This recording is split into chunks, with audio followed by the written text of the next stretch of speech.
This is the new Syma X8C Venture. Had a few things you guys might want to know before you put it together, before you fly it, especially if you're a beginner. I'm not a very beginner, but I'm not experienced.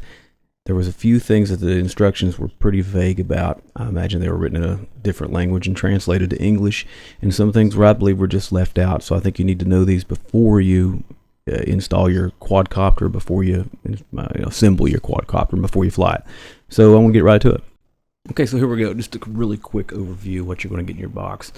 When you open it up, I open mine. I don't know if it's upside down or what I've done here.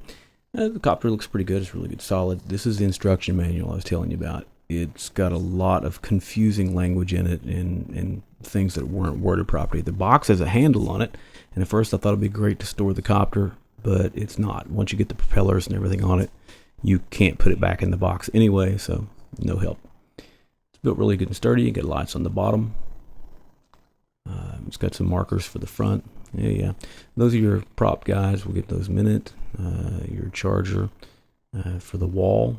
It's got a two-part charger system, which is kind of different. There's the other part. We're going to get to that in a minute too. There's some differences that you're not used to for the charging too. I'll get that in just a second after I show you what's in the box. Here's the camera that comes with it. It comes with a 4 gigabyte SD card, micro SD card. The best part of the camera, throw the camera away. 2000 milliamp battery. Great for this price range. Here's the controller. It feels pretty good. It's got an LCD screen for $100. What do you want? But you need 4 AA batteries, and I didn't have any. I have to go get some. Kind of a pain. Be ready for that.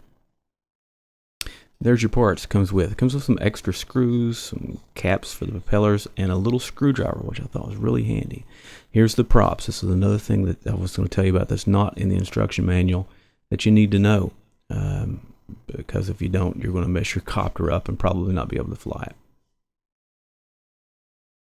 I started the installation with the prop protectors. You pull that little thing out of there, you shove your prop protector in there, and we're going to put some screws in it in just a second. You pull a little protector out. Keep the protectors. You may need them later if you decide to fly without the prop protectors once you get a little bit better at flying. Important to know, but not covered in the manual, there are 2 different size screws that you use to this thing. You use those really small screws without the flat head on them to install these protectors. I've seen other videos that the screws, the lengths are different, but you pay attention to that flat head on the top. Use the ones without the flat head for the. From here, it's pretty simple.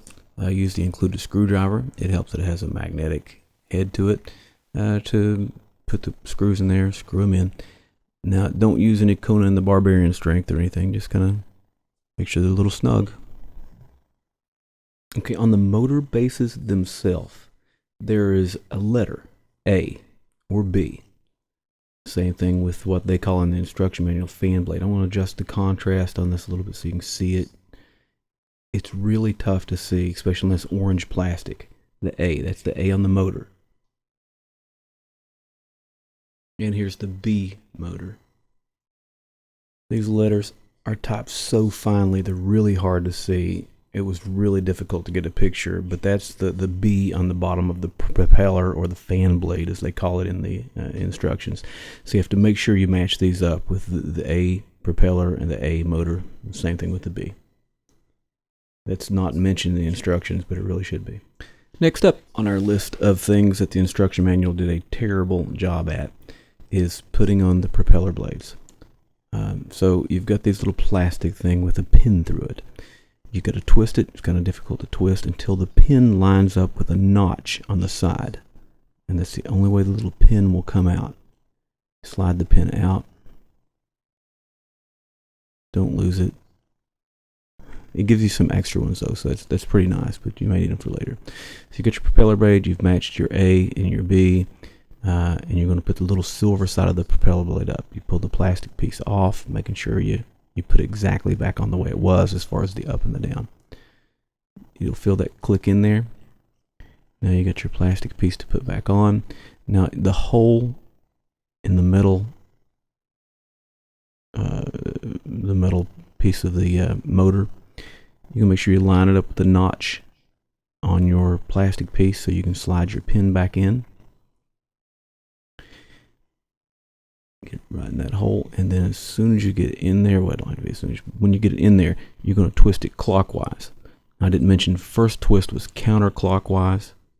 The second twist to put it back on there is clockwise. So counterclockwise to align it to get it out, clockwise to get it back on. The legs are nice and easy. Just make sure you use the flat top screws and just put them all on. Self-explanatory. If you decided to not take my advice and you decided to keep this piece of crap camera, it goes on pretty easy. It's got a broad side and a skinny side. It's pretty easy to figure out how it slides on. Just slide it in there and plug it in, and you're ready for some jello-filled crappy video. Pop these little silver dome things on the top of your propeller heads to protect the stuff, and you're ready. Battery charger has its own little clip there to charge the battery. When you're charging it, usually green means charged, red means not charged, the opposite. So when you plug your battery in, it's going to read green, and when the green light goes out, then it's charged. So you don't get confused like that, like I did. There are a couple different versions of this copter with the battery connections. Mine has the round connections. One a little smaller than the other, so it's really not a danger to put them in the wrong. Make sure the black matches the black, the red matches the red. Clip them in there. The battery fits pretty nicely in there. There's plenty of room, but it doesn't rattle, so it's a pretty nice fit. So you guys wish me luck on flying this thing. The only thing I've ever flown is the Parrot AR drone. I like that this one comes with extra propellers and some extra parts. The AR drone didn't, and when I broke a propeller, I had to wait a week or so to get some more propellers in. Wish me luck. I'm going to learn to fly this thing, and I'll post some videos. Thank you.